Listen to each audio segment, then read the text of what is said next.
Chilli chicken খেতে কেই না ভালোবাসে, আমরাও কিন্তু খুব ভালোবাসি। তাই সানডের বাজারে ভেবেছিলাম যে চিলি চিকেনই বানাবো। তো সেই জন্য দেখো মাংসগুলোকে ফ্রেশ করে ধুয়ে নিয়ে এবার একটু আদা রসুন বাটা, তার মধ্যে কিন্তু একটু গোলমরিচ, তারপর একটু সয়া সস, একটু ভিনেগার আর স্বাদ মতো নুন, সমস্তটা দিয়েই ভালো করে আধ ঘন্টা মতো আমি কিন্তু ম্যারিনেট করে রেখে দিয়েছিলাম। তোমাদের কাছে যদি সময় থাকে তা তোমরা একটু বেশিক্ষণ সময় কিন্তু রেখে দিতে পারো ম্যারিনেট করে। তো তারপরে পেঁয়াজ আর ক্যাপসিকামগুলোকে এরকম কিউব কিউব আকারে আমি কিন্তু কেটে নিয়েছিলাম, আর এই পাপড়িগুলোকে একটু ছাড়িয়ে নিতে হবে পেঁয়াজের। তো তারপরে আমি এখানে করে নিয়েছিলাম আদা আর কাঁচা লঙ্কা আর রসুন একটুখানি কুচি কুচি করে কেটে নিয়েছিলাম। এটা একটু চিলি চিকেনের গ্রেভিতে লাগবে।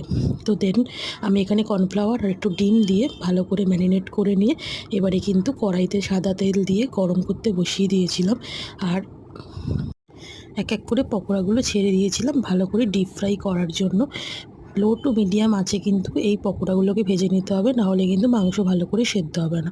তো প্রত্যেকটা পকোড়া ভালো করে ভেজে নেওয়ার পর এবারে তৈরি করব চিলি চিকেনের গ্রেভিটা। তো চলো, তার জন্য আমি একটু কুচি করা পেঁয়াজ রসুনগুলো আর আদা রসুন আগে তেলে দিয়ে দিয়েছি। তারপরে পেঁয়াজ ক্যাপসিকাম আমি কিন্তু ভালো করে ভেজে নিয়েছি। নিয়ে তারপরে একটা সয়া সস, একটা চিলি সস আর টমেটো সসের মিশ্রণ করে রেখেছিলাম, সেটাকে কিন্তু আমি দিয়ে দিলাম ওটার মধ্যে। দিয়ে দেওয়ার পর এরপর স্বাদ মতো নুন আর একটু মিষ্টি দিয়ে ভালো করে আমি গ্রেভিটা তৈরি করে নিলাম। এরপর চিলি চিকেনের পকোড়াগুলো দিয়ে দিলে একটু অ্যারারুট দিয়ে দিলেই তৈরি হয়ে গেল চিলি চিকেন।